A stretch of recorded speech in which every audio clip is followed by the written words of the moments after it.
So, here we are, 5 minutes past 7. Let's say a very good morning to Isabel Oakeshott. Isabel, how are you? Oh, morning. How are you? Yeah, not bad. I mean, I'm just not sure where to start, really. I mean, with every week that passes, we seem to have falling further and further into the mire of madness. You know, I didn't know we were going to be talking about Chris Kaba this morning, but I think we have to, because there's all sorts of repercussions coming from that decision at the Old Bailey to find the police officer, Sergeant Martin Blake, innocent of his murder.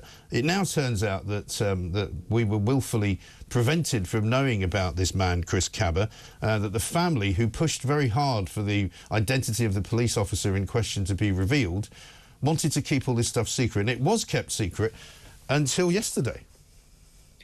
Yeah, I mean, I'm not surprised the family wanted to keep it secret, because it is so completely shaming on their relative. I mean, this guy, you know, following his death, he was painted as some kind of appalling victim of a racist system. Nothing could be further from the truth. This guy was a clear and present threat to the public. He was a drug dealer. He had gunned down somebody only a few days earlier in a public place.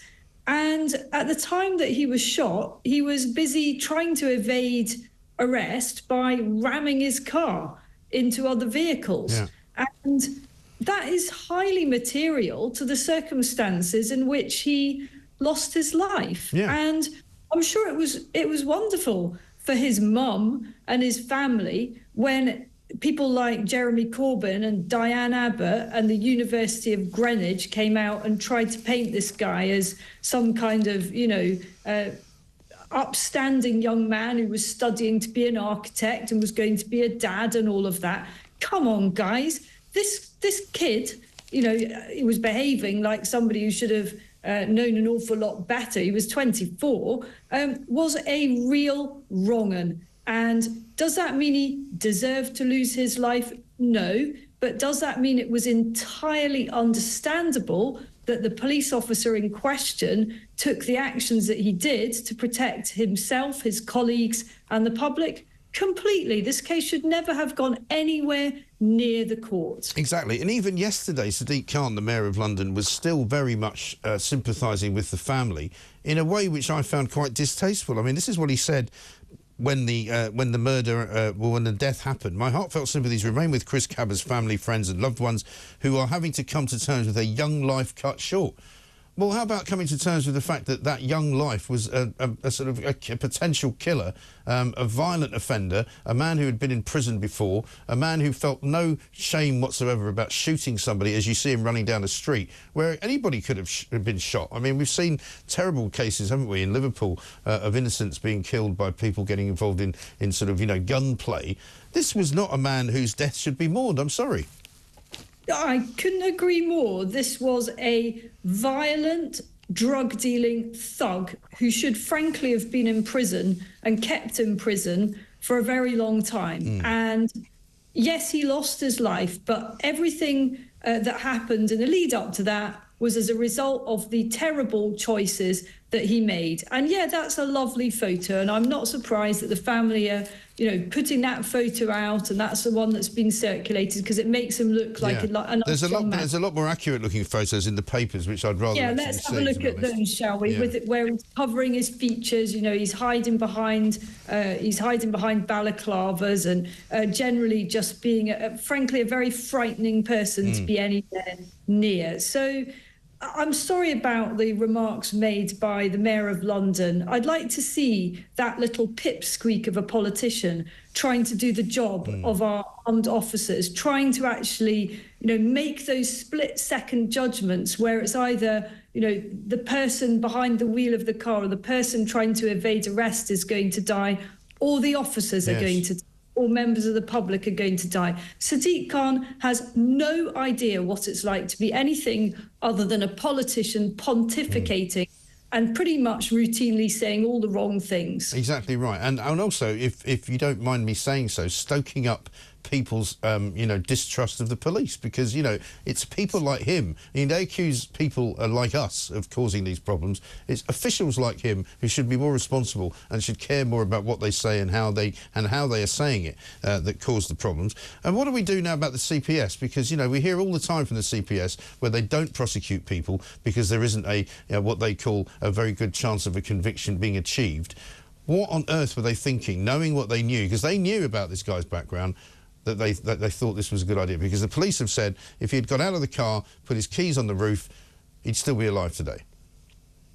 Well, I think we need to look at the leadership of the CPS, and I think we need to know what are the bases on which this decision was taken. And as you say, make no mistake, there are real profound consequences to this sort of decision-making by the CPS.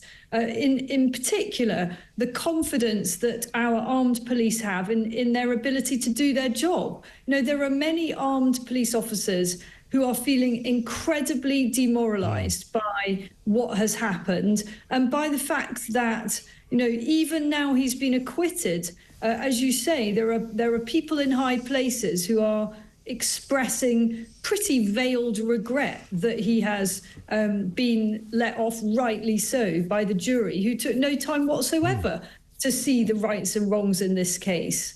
Exactly right. Let's talk about some of the other stories around this morning, not least the Labour Party getting themselves into all sorts of hot water with the Trump campaign over this sort of ludicrous email that was put out recruiting people, members of Labour, to go over and help Kamala Harris. I mean, if I was Kamala Harris, to be honest, I'd say, thanks but no thanks. We don't really want anything to do with you lot because you don't even know what you're doing.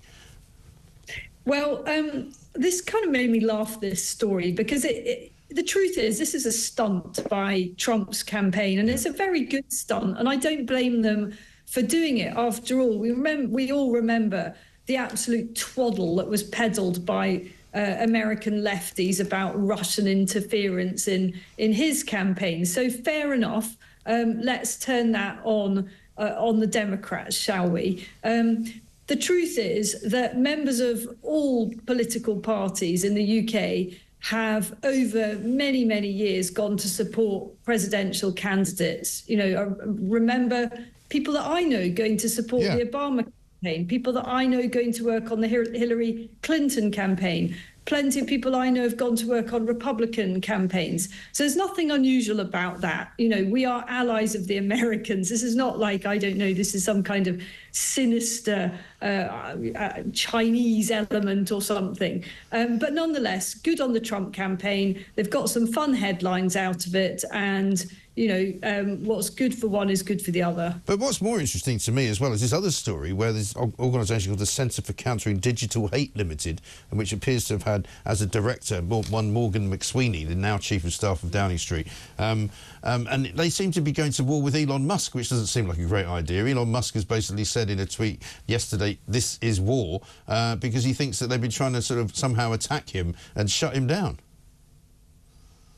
Yeah, I mean, I don't really get the whole let's just fall out with Elon Musk thing. We've not been brilliant about that in this country, have we? No. Insulting the guy, not inviting him to the investor conference. Now he's saying he's actually wary of coming to Britain. I don't blame him for that, worrying about our attitude to free speech and so on. Right.